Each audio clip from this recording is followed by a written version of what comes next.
Carson was lying on the cement up against a screen fence.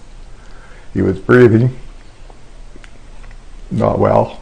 Daryl Crimeni describes finding his only grandson unconscious and fighting for his life Wednesday night. I believe Carson was trying to make it home. Where he collapsed, where we found him was only maybe a couple hundred yards from my house, where he has a bedroom here. 14-year-old Carson Crimeni died in hospital of a suspected drug overdose after he was found alone in a ditch near the Walnut Grove skate park.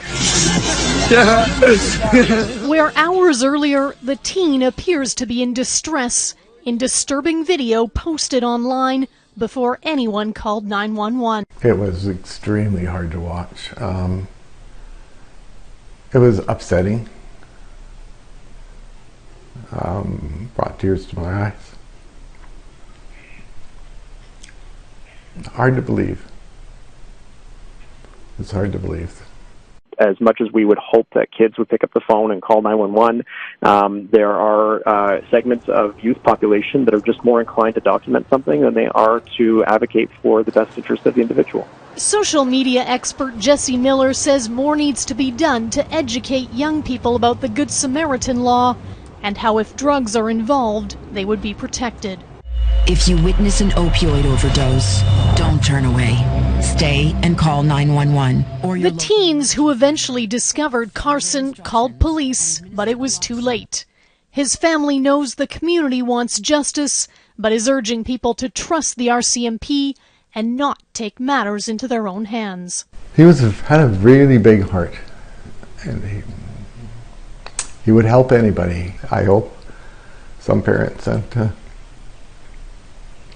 children learn a lesson. Kristen Robinson, Global News.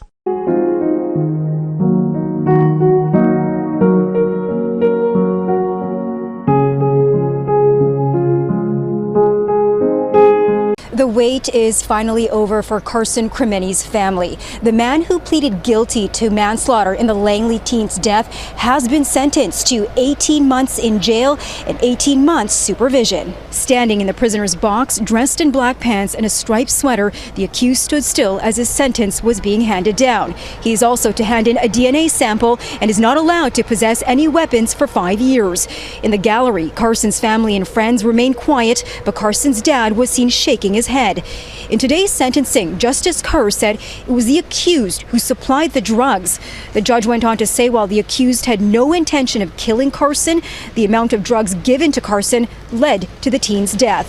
The mitigating factors include the accused's lack of criminal history, his guilty plea indicating responsibility, and a show of remorse in a letter to the court and family. There's definitely not closure. It's good to know that he's going to jail for his crime, for what he did to my son. The time seems low. We knew it wouldn't be what he deserved, but we were hoping for at least the 2 years. Heartbreaking. It was difficult not to be heartbroken, even from the defense perspective. During the sentencing submissions, when the family was providing their victim impact statements and those were being read out, it was difficult not to tear up. As the judge said, there are no winners in this case. It is hard to forget that video of Carson Crimeni overdosing at a Langley skate park while others stood by, mocked him, laughed, and did nothing. While today marks the end of this case, his family says they will never have closure. Emily Lazatin, Global News.